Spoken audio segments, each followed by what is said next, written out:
So you're a true professional who's credible, who's knowledgeable, who's believable, who's trustworthy, who knows their stuff. Now, you might be an employed professional, or you might be a self-employed professional, or a business owning professional, or a founding professional.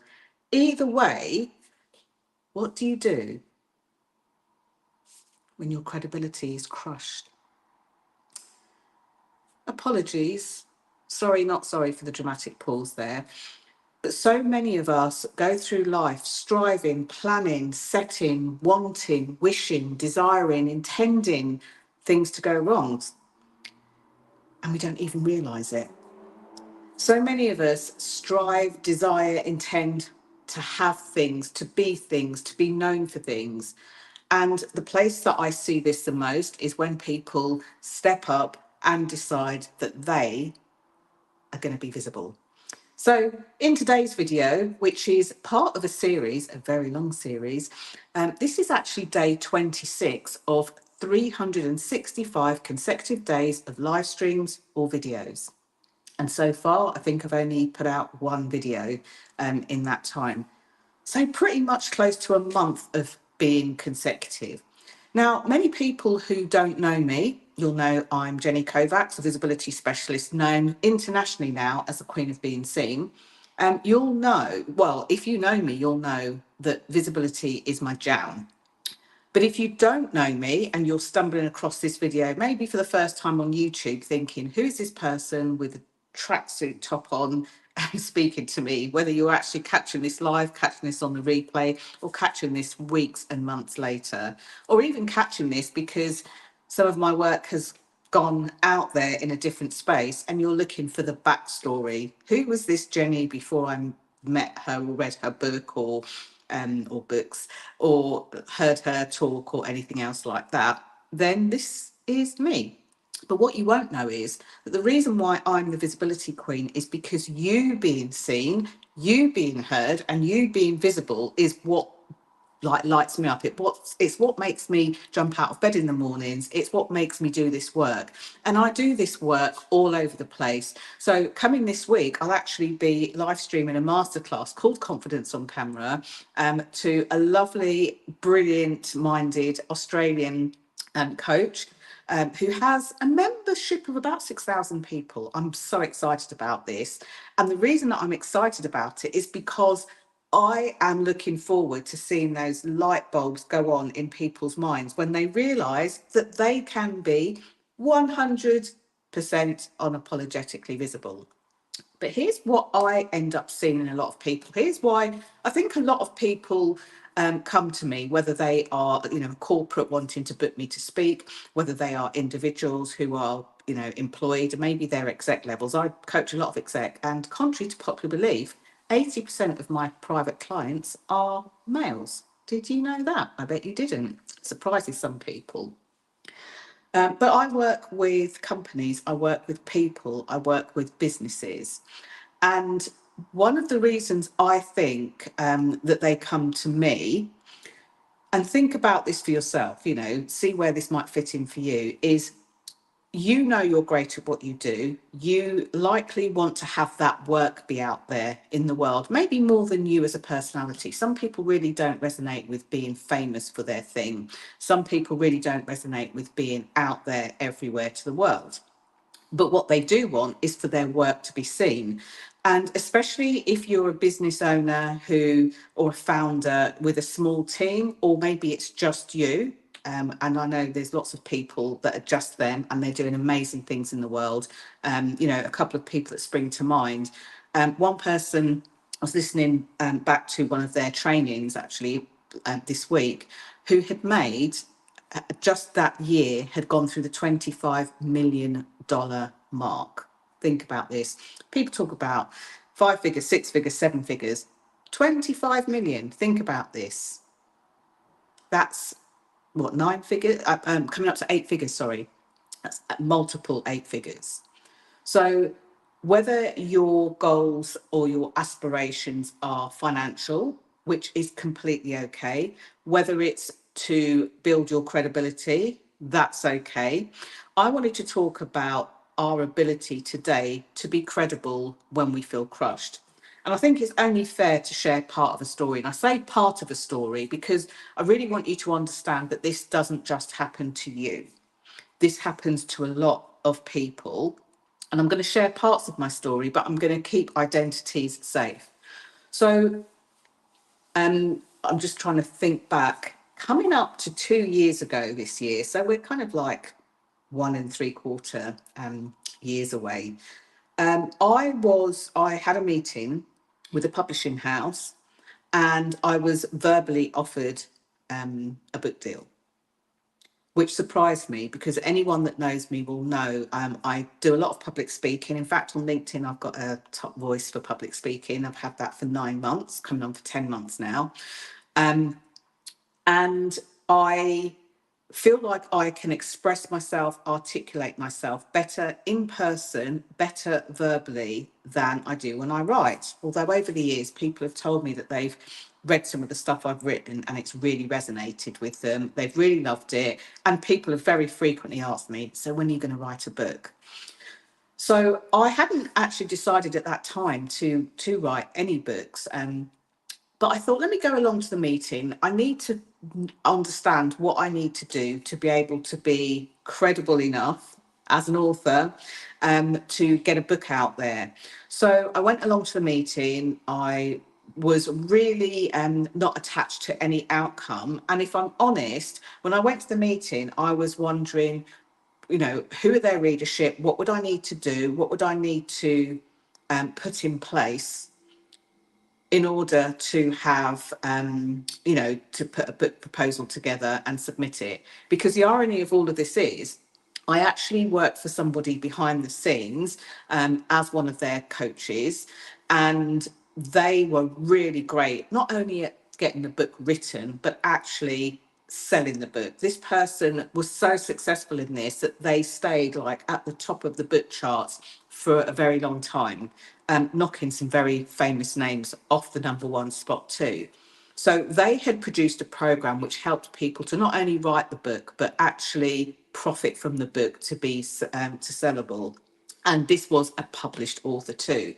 So behind the scenes, I knew it kind of logically, the kinds of things to do, but I felt like it wasn't for me. So when I went along to the meeting, we had a really great chat. They were honestly the brilliant, lovely people that I spoke to. And when I told them about the vibe system, they loved it.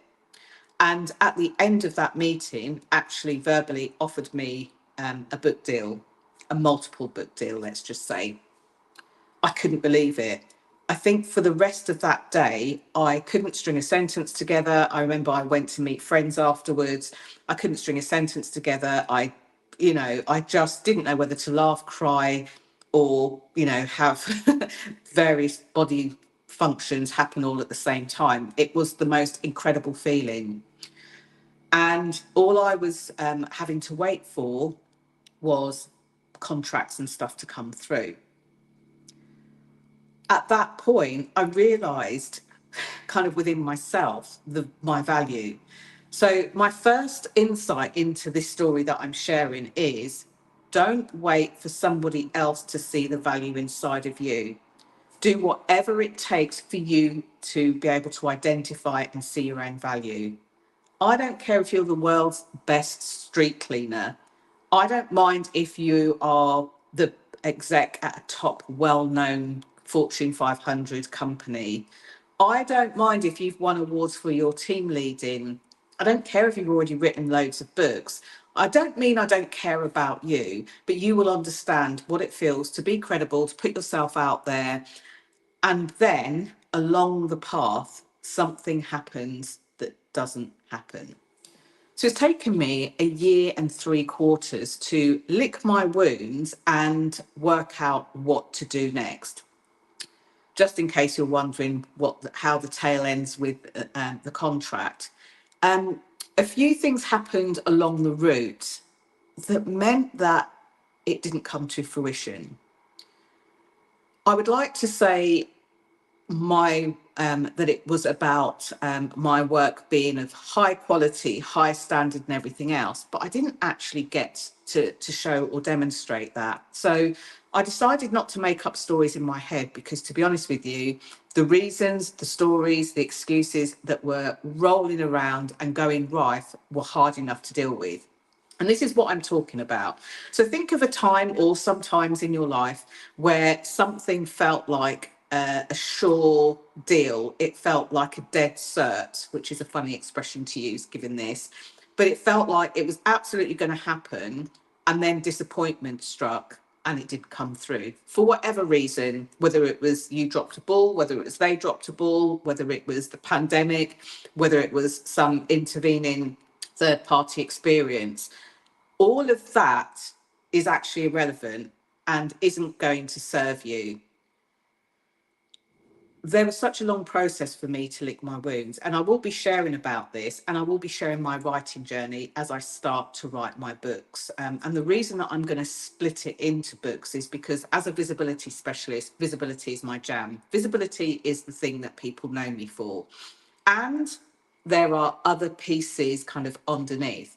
So I guess my goal now, I don't know, my aim now, but it's not an aim, it's something that I feel inside of me is a done deal, is to write 2 books. And those books, as I write those books, I'm going to be sharing the journey with you, because I'm going to be live for, or on video for the next 339 days, according to my maths.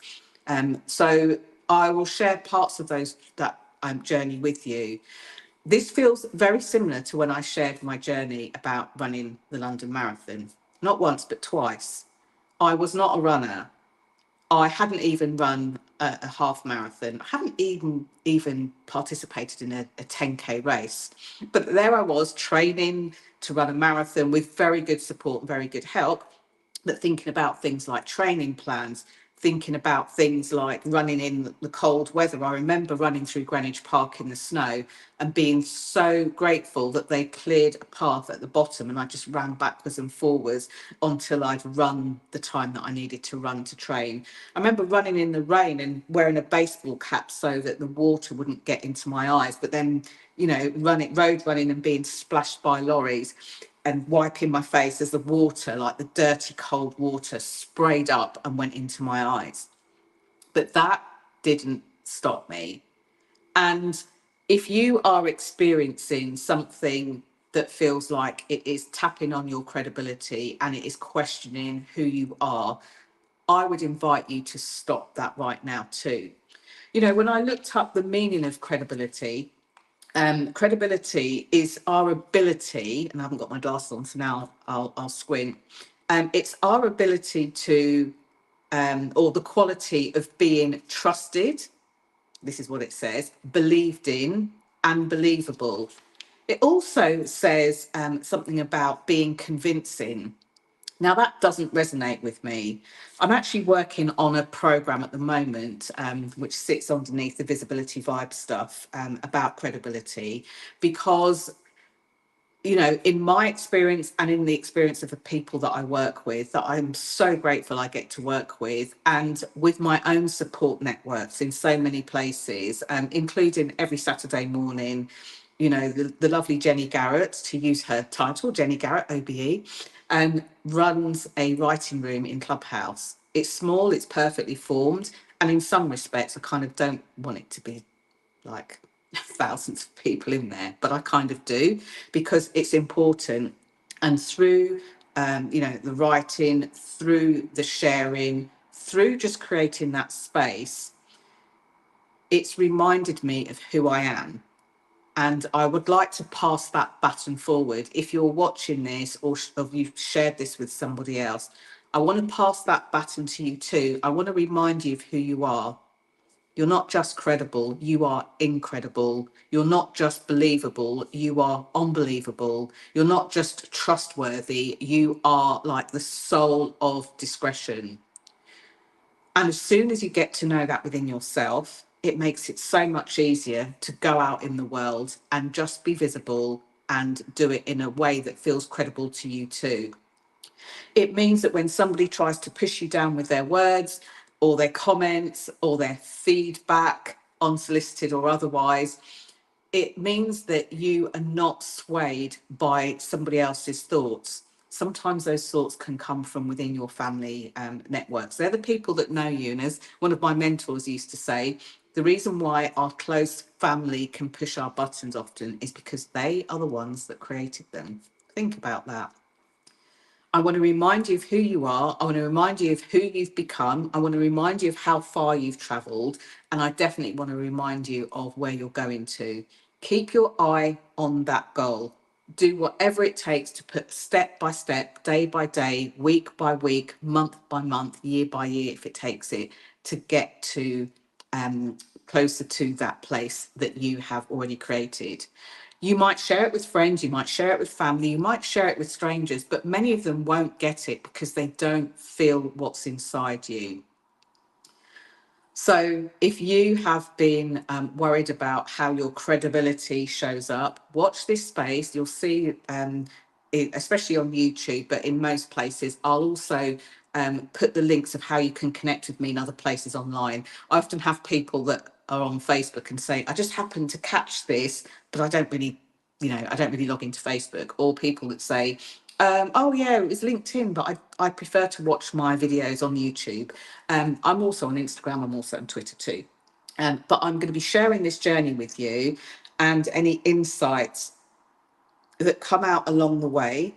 And when the books are ready, so I've got quite a deadline to write the 2 books, which, to be honest with you, I've got so many insights, so much information that I have gleaned over the last 14 years alone, let alone before.